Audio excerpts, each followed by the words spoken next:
आप सभी को जय मसीह की। आशा करती हूँ आप अच्छे हैं, प्रभु में बढ़ रहे हैं, सुसमाचार सुना रहे हैं और परमेश्वर के कामों को कर रहे हैं। प्रभु यीशु मसीह के नाम से आप सब पे सलामती बनी रहे। आज मिले हैं एक वचन के साथ। परमेश्वर का वचन कहता है यूहन्ना 3:16 में कि परमेश्वर ने जगत से ऐसा प्रेम किया कि उसने अपने एकलौते पुत्र को दे दिया ताकि जो कोई इस पर विश्वास करे वो नाश ना हो परंतु अनंत जीवन पाए। अनंत जीवन उसके पुत्र प्रभु यीशु मसीह में है। जो कोई यीशु मसीह पर विश्वास करता वो नाश नहीं होता परंतु वो अनंत जीवन पाता है। बाइबल के अध्याय में लिखा हुआ है कि जिसके पास पुत्र है उसके पास जीवन है, जिसके पास पुत्र नहीं उसके पास जीवन नहीं। ये पुत्र कौन है? ये पुत्र प्रभु यीशु मसीह है जो मानव जाति के अपराधों के लिए मारे गए, गाड़े गए और तीसरे दिन जिंदा हुए। और जो कोई यीशु मसीह के नाम पर विश्वास करता है प्रियो, वो उद्धार पाता है, मोक्ष पाता है, पापों की क्षमा पाता है, रोगों से आज़ादी पाता है। यीशु मसीह के कोड़े खाने से हम चंगे हो चुके। यीशु मसीह ने इस जगत से परमेश्वर ने प्रेम किया और उसने अपने एकलौते पुत्र को दे दिया है ना। परमेश्वर का वचन कहता है कि जो पुत्र पर विश्वास करता है अनंत जीवन उसका है ना। यूहन्ना 3:36 में लिखा है कि जो पुत्र पर विश्वास करता है अनंत जीवन उसका है। इस पृथ्वी पर के जीवन के बाद एक अनंत काल का जीवन है। अवधि जिंदगी एक अनंत काल का जीवन है। इस पृथ्वी पर तो हम जी लेंगे प्रियो, 60, 70, 100 साल जी लेंगे, लेकिन इसके बाद जो अनंत काल का जीवन है वो हमें कौन देता है? वो केवल हमें पुत्र प्रभु यीशु मसीह के नाम से मिल सकता है। वो कैसे मिल सकता है? वो विश्वास के द्वारा मिल सकता है। उसके लिए हमें कहीं पर पहाड़ी पर चढ़ने के लिए, नंगे पाँव चलने के लिए, पैदल चलने के लिए किसी बात की ज़रूरत नहीं है। बस हमें यीशु मसीह पर विश्वास करना है। यीशु मसीह पर विश्वास करना है। यदि हम यीशु मसीह पर विश्वास करते हैं तो वो अनंत काल का जीवन हमें मिलता है। क्योंकि हम जो माँ के गर्भ में, बाइबल कहती है कि तू माँ के गर्भ ही से पापी हो, जो माँ के गर्भ से पापी है वो पापों की क्षमा हमें कैसे मिलती है? पुत्र प्रभु यीशु मसीह पर विश्वास करने के द्वारा मिलती है। पुत्र प्रभु यीशु मसीह जीवन देने वाला परमेश्वर है। जो कोई उस पर विश्वास करता है, इसलिए हमें कहीं पर जाने की आवश्यकता नहीं है प्रियो। कहीं पहाड़ चढ़ने की आवश्यकता नहीं, कहीं पहाड़ियों पर जाने की आवश्यकता नहीं, कहीं नंगे पाँव चलने की आवश्यकता नहीं। ये जीवन पुत्र प्रभु यीशु मसीह में है। परमेश्वर ने पेड़ पौधे, जंतु जानवर, आकाश, पृथ्वी, जो सब कुछ बनाया, उस परमेश्वर ने अपने एकलौते पुत्र को इस मानव जाति के लिए बलिदान कर दिया। जो कोई यीशु मसीह के नाम पर विश्वास करता है वो उद्धार पाता है, वो नाश नहीं होता, वो अनंत जीवन पाता है। इसलिए जिसके पास पुत्र उसके पास जीवन है। इस वचन का यही मतलब है कि जिसके पास पुत्र यानी प्रभु यीशु मसीह है उसके पास जीवन है। जिसके पास पुत्र प्रभु यीशु मसीह नहीं उसके पास अनंत काल का जीवन नहीं। और ये अनंत काल का जीवन कुछ 60, 70, 100 साल का नहीं है प्रियो। ये जीवन बहुत लंबा जीवन है जिसे परमेश्वर ने दिया है, जिसे परमेश्वर ने ठहराया है। जो स्वर्गीय जीवन, जो अनंत काल का जीवन, इस पृथ्वी पर तो हम जी लेंगे 60, 70, 100 साल, लेकिन इसके बाद का जीवन हमें कौन देता है? ये केवल यीशु मसीह में। क्योंकि परमेश्वर जो है पवित्र है और इस धरती पर आप कहीं भी ढूंढ लो आपको पवित्रताई और अलगताई कहीं नहीं मिलेंगी यीशु मसीह के अलावा। यीशु मसीह वो परमेश्वर का बेटा है जो पवित्रताई में जिया, अलगताई में जिया, जिसने अपने आप को दे दिया, जिसके मुंह से कभी छल की बात भी न निकली, वो सारी बातों से जांचा गया फिर भी वो निष्कलंक और निर्दोष निकला। ऐसा यीशु मसीह का जीवन। वो यीशु मसीह जब पृथ्वी पर थे उन्होंने मुर्दे जिलाए, उन्होंने लंगड़े चलाए, उन्होंने अंधे दिखाए, उन्होंने अद्भुत आश्चर्य कर्म के काम किए और उनके लिए कुछ भी कठिन और असंभव नहीं है। उन्होंने ये साबित किया कि मैं परमेश्वर की ओर से आया हुआ परमेश्वर का बेटा हूँ। क्योंकि जो मुर्दे कौन जिला सकता है प्रियो? मुर्दे कौन जिला सकता है? वही जो प्राण देता है वही प्राण ले सकता है, और जो प्राण ले सकता है वही प्राण।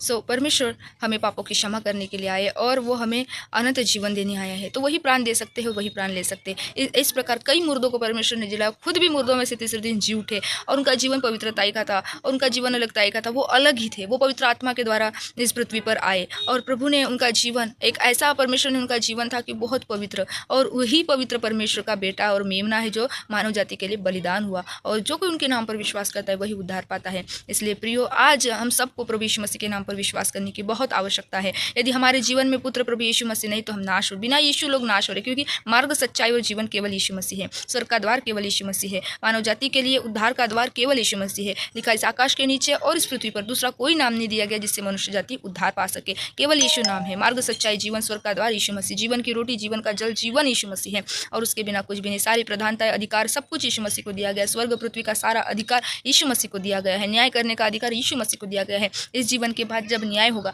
यदि आपके जीवन में यीशु नहीं, अगर आपके पाप, जो हम माँ के गर्भ से पापी यदि आपसे चिपके हुए हैं, तो आपको कौन पवित्र बनाएगा? और यदि आप पवित्र नहीं बनाएंगे तो कौन आपके जीवन को बचा सकता है ना? यीशु मसीह के सिवा कोई नहीं बचा सकता। आज सरेंडर हो जाइए, आज प्रभु यीशु को जीवन दीजिए। आज परमेश्वर को अपना जीवन देकर प्रभु से कहिए कि आप मेरे पापों के लिए मारे गए, गाड़े गए, तीसरे दिन जी उठे, आप मेरे लिए बलिदान हुए और आपके कोड़े खाने से मैं चंगा हो चुका हूँ।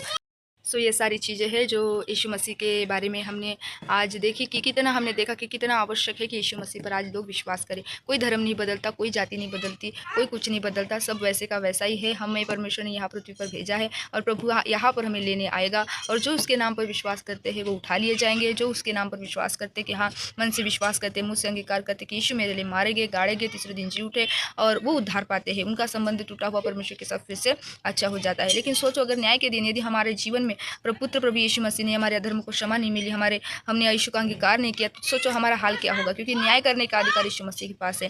पुत्र यीशु मसीह है, स्वर्ग और पृथ्वी का सारा अधिकार यीशु मसीह को दिया गया है प्रियो। इसलिए यही मेरा मकसद है वीडियो बनाने का, कि सुसमाचार फैले, सुसमाचार फैले, यीशु मसीह के बारे में ज़्यादा से ज़्यादा लोग जाने, ज़्यादा से ज़्यादा लोग समझे। यह नहीं कि बहुत सारी चीज़ें हैं और सब जन देख रहे, नहीं, यीशु मसीह का सुसमाचार हर व्यक्ति ने सुनाना चाहिए, हर व्यक्ति ने यीशु मसीह के बारे में लोगों को बताना चाहिए, हर व्यक्ति ने यीशु मसीह के प्रेम के बारे में, बलिदान के बारे में, पाप के बारे में, सृष्टि के बारे में, सारी जो परमेश्वर ने रचना की, सब ये उत्पत्ति कैसे हुई, सब कुछ कैसे बना, बाइबल आधारित सब कुछ आपको बाइबल में पढ़ने के लिए मिल जाएगा। बाइबल ऐसी किताब है प्रियो जो पवित्र है और ऐसी भविष्यवाणी की पुस्तक है कि उसकी हर एक भविष्यवाणी पूरी होती है। उसके लिए आपको बाइबल पढ़ना पड़ेगा। बाइबल के पहले अध्याय से आप जान लेंगे कि किस प्रकार सृष्टि का निर्माण हुआ, सृष्टि उत्पन्न हुई, किस प्रकार पेड़ पौधे, जंतु जानवर, आकाश, चांद, सूरज, सारे तारांगण किस प्रकार बने, मनुष्य किस प्रकार बना, किस प्रकार मनुष्य ने पाप किया, किस प्रकार प्रभु यीशु मसीह बलिदान हुआ और क्या परमेश्वर की योजना। ये बहुत गहरा भेद है। ये सुसमाचार सुनाते रहिए, प्रभु आपको आशीष दे।